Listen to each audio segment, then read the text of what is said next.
My parents mocked me as a failure and forced me to sign over the house my grandmother left me. But I secretly set a trap they couldn't escape. I stared at the elegantly set dinner table, watching steam rise from the perfectly arranged Sunday roast. The familiar scent of rosemary and thyme filled our family's dining room. But tonight, something felt different, heavier, like the air itself was holding its breath. "Emily, pass the potatoes," my father said without looking at me. His voice carried that stern edge I'd grown familiar with over the past few months, the one that suggested I was barely worth acknowledging. I was 32, single, and according to my family, the disappointment of our prestigious Williams lineage. What they didn't know was that I had spent the last 6 years quietly building something they couldn't begin to understand. "Did you hear about Marcus?" my mother asked, her perfectly manicured hands gesturing toward my younger brother. "He just made junior partner at his law firm, the youngest in the company's history." Marcus smirked from across the table. At 29, he'd always been the golden child, the one who followed the expected path: law school, prestigious firm, country club membership, everything our parents had mapped out. "That's wonderful," I said softly, taking a small bite of roast beef. I could feel their eyes on me, waiting for signs of jealousy or resentment. I gave them neither. "Speaking of success," my father began, placing his fork down with deliberate slowness, "we need to discuss the house situation." My stomach tightened. I'd been waiting for this moment, ever since 6 years ago when I left my corporate job to start my own real estate investment company. They'd laughed, called it a phase, said I'd come crawling back when reality hit. Instead, I'd worked in silence, building a portfolio that now included 12 properties across 3 states, but they didn't know that. They thought I was barely surviving, living in the old family home out of their generosity, the same home my grandmother had left to me in her will, much to everyone's shock. "Emily," my father continued, his voice growing harder, "your mother and I have decided it's time for a change. Marcus needs a proper family home now that he's making partner, somewhere to start his own family." I took another small bite, chewing slowly. "I see." "Don't act dense," Marcus cut in. "You've been living there rent-free for years. It's time someone responsible took over, someone with a real career." My mother nodded in agreement. "We've already spoken to the family lawyer. The house should have gone to your father anyway. Your grandmother wasn't thinking clearly when she made that will." The insult to my grandmother's memory stung more than their dismissal of me. She'd been the only one who saw me clearly, who understood why I spent weekends studying real estate markets instead of attending society functions. "So," my father said, reaching into his jacket pocket and pulling out a document, "we need you to sign this. It transfers ownership back to the family trust where it belongs." I glanced at the paper but didn't reach for it. "And if I don't?" Marcus laughed sharply. "Come on, Em. You can barely afford groceries. How long do you think you can keep up the property taxes, the maintenance, the mortgage payments?" If they'd bothered to check, they'd have known the mortgage was paid off 3 years ago. By me. But they never checked, never asked, never saw past their own assumptions. "We're being generous," my mother added. "We'll give you 3 months to find a new place. Maybe that little apartment complex on the east side, the one where your cleaning lady lives." The contempt in her voice made my teaspoon clink against the china as I set it down. They'd never approved of Maria, who had not only cleaned our family home for 20 years, but had become my first business partner, helping me identify undervalued properties in up-and-coming neighborhoods. "The house belongs to me," I said quietly, "legally and morally." My father's face darkened. "Then you leave us no choice." He stood up, his imposing frame casting a shadow across the table. "Leave your keys and get out. This house belongs to the family now. We'll handle this through our lawyers." I looked at each of them in turn. My father, rigid with authority he'd assumed was absolute. My mother, lips pursed in disapproval she'd perfected over years. Marcus, practically glowing with anticipated victory. Slowly, deliberately, I reached into my purse and pulled out my house keys. the same keys my grandmother had handed me on her deathbed, along with a whispered piece of advice. Sometimes silence is the best strategy. I placed them on the table with a soft clink. "Thank you for dinner," I said, standing up. "And for making this easier than I expected." "Easier?" Marcus scoffed. "You're being kicked out." I smiled faintly. "We'll see." As I walked to the door, my father called out, "Don't bother trying to fight this, Emily. You can't afford the legal fees, and no bank will help you." I paused at the threshold, thinking about the documents waiting in my office, about the carefully orchestrated plan I'd set in motion the moment I heard whispers of their scheme 3 months ago. "Good night," I said softly, and closed the door behind me. In my car, I pulled out my phone and sent a single text to my lawyer. "It's time. Execute tomorrow morning." Then I drove home, my home, and prepared for what would happen when the mortgage company called them at 9 a.m. sharp with news that would shatter their carefully constructed reality, because while they'd been busy underestimating me, I'd been busy building an empire, and tomorrow they'd learn exactly what their disappointment of a daughter had become. The next morning, I sat in my home office, watching the autumn sunlight filter through tall windows. The antique grandfather clock, another gift from my grandmother, showed 8:57 a.m. In exactly 3 minutes, my family would receive a call that would change everything. My phone buzzed. A message from Maria. "They just pulled up in the driveway. Your father, mother, and Marcus. They look angry." I smiled, remembering the conversation I'd had with Highland Mortgage Corporation last week. The timing couldn't have been more perfect. At precisely 9 a.m., I heard the doorbell ring, then aggressive knocking. "Emily!" My father's voice boomed through the door. "Open up immediately!" I pressed the intercom button. "I'm in a meeting. Please wait in the parlor. Maria will let you in." I could practically hear my mother's disdain at being greeted by the housekeeper, but they had no choice. As they settled into the parlor, my phone lit up with an incoming call. "Robert Chen, Senior VP at Highland Mortgage. Everything's proceeding as planned," he said. "I just spoke with your father. He wasn't pleased to learn about the transfer." "I imagine not," I replied calmly. "Thank you, Robert." I opened my laptop, checking my portfolio dashboard one last time. Everything was in place. 6 years of careful planning, of quiet acquisitions, of strategic patience, all leading to this moment. The parlor door burst open. My father stormed in, face flushed, waving his phone. "What is the meaning of this? The mortgage company says you've transferred the loan to your corporation, that you own not just this house, but half the properties in the Heights district." Behind him, my mother clutched her designer handbag like a shield. Marcus looked less smug now, his lawyer's mind finally beginning to grasp the situation. I turned my laptop around, showing them the portfolio dashboard.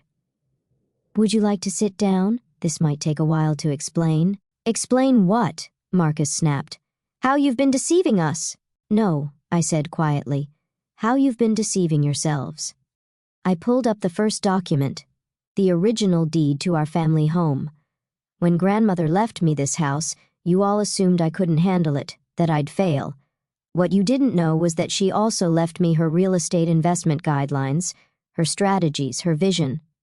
My mother sank into a leather armchair, her composure cracking. "But you've been struggling. Working from home, no office, no employees." I clicked to the next screen, a satellite view of the Heights district with properties highlighted in blue. "Those aren't signs of struggle, Mother. They're signs of strategy. Every property in blue belongs to Williams Capital Investment Group, my company." "Impossible," my father whispered. "That's nearly 40 properties." 47, I corrected, including the building where Marcus's law firm rents their top-floor office space. I bought it through a subsidiary last year. Your rent helps fund my new acquisitions." Marcus collapsed into a chair, his face pale. "The merger meeting room, the one they suddenly renovated last month. My building manager mentioned you liked the changes," I said with a small smile. "I'm glad. I chose the design myself."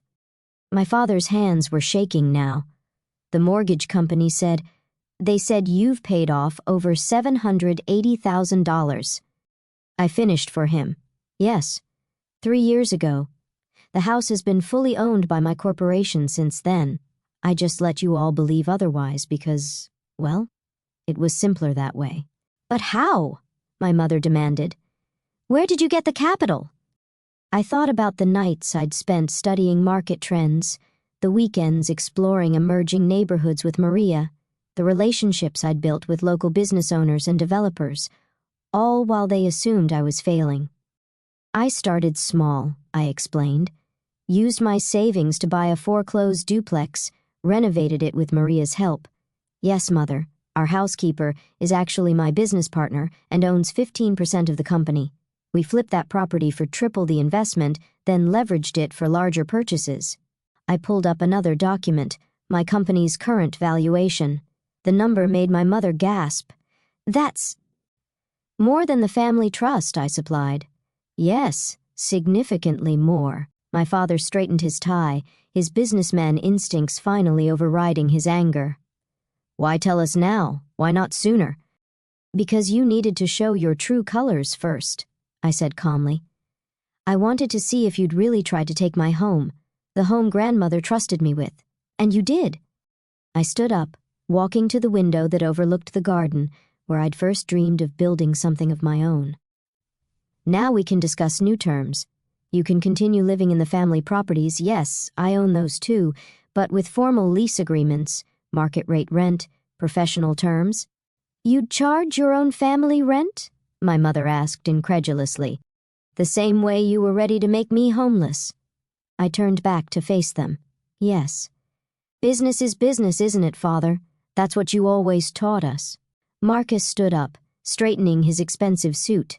The family lawyers will... I already know, I cut him off. I hired them last year when I acquired their building. They work for me now, too. The silence that followed was deafening. Years of assumptions, of dismissals, of quiet condescension, all shattered in a single morning. My father was the first to speak again. What do you want? Respect, I said simply. Not as your daughter, you've made your feelings clear on that front, but as a businesswoman who's built something substantial, something real. I handed each of them a folder containing new lease agreements for their respective properties. You have until Friday to sign. After that, we can discuss alternative arrangements. And if we refuse? Marcus challenged, though his voice lacked its usual confidence. I smiled, remembering my grandmother's words about silence and strategy. Then I'll have to give my other tenants first right of refusal on those properties.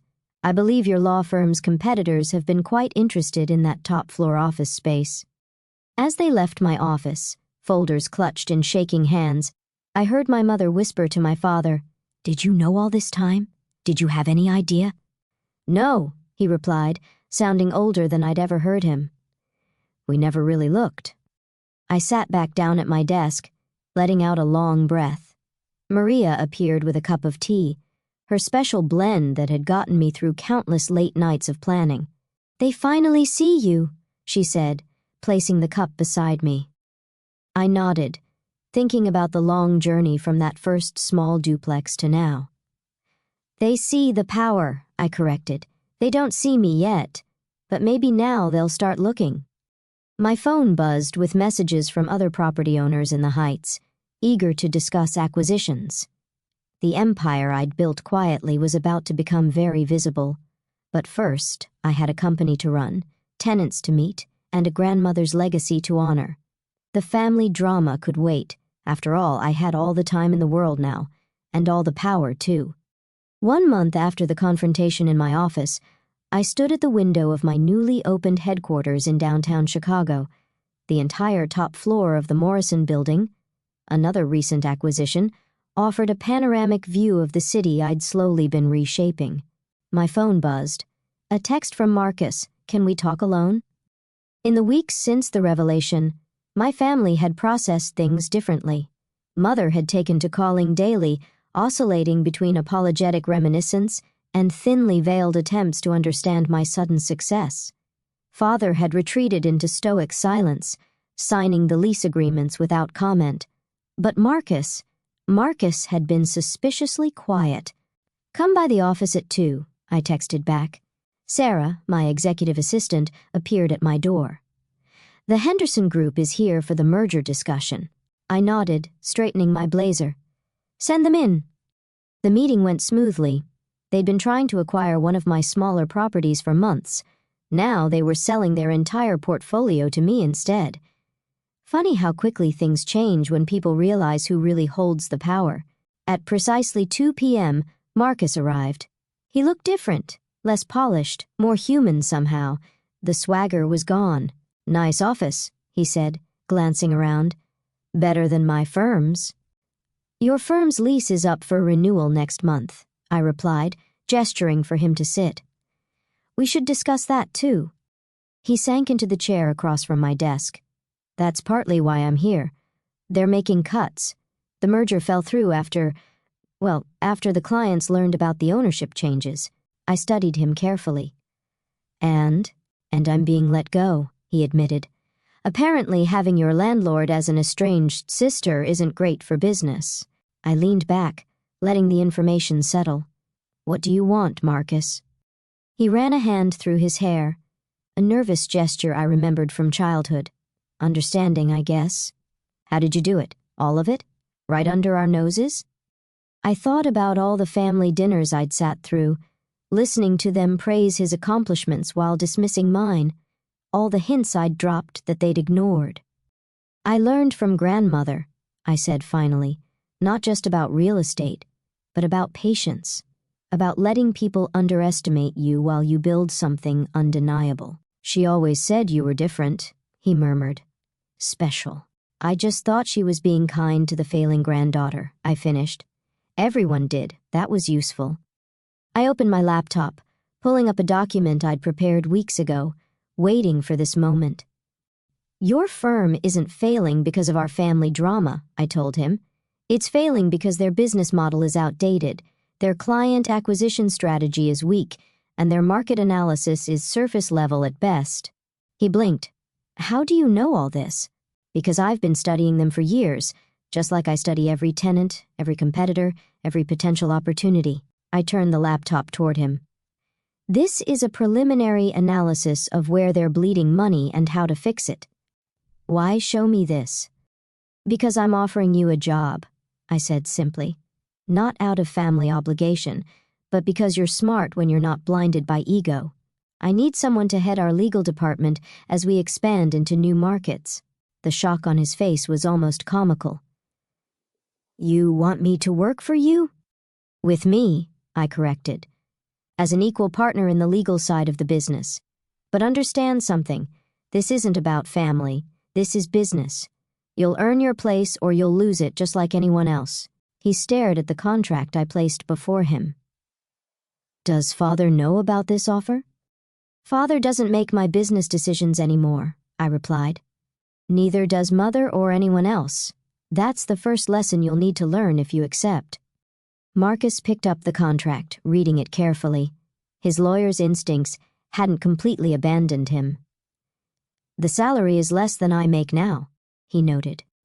"The base salary is," I agreed, "but the equity compensation is significantly higher. Another lesson: build ownership, not just income." A small smile tugged at his lips. "Grandmother taught you that too." "Among other things." I stood, walking to the window again. "She taught me that real power isn't in what you show people. It's in what you build while they're not looking." He signed the contract without further negotiation. Another first. As he left my office, he paused at the door. "I'm sorry, Emily, for everything." "I know," I said quietly.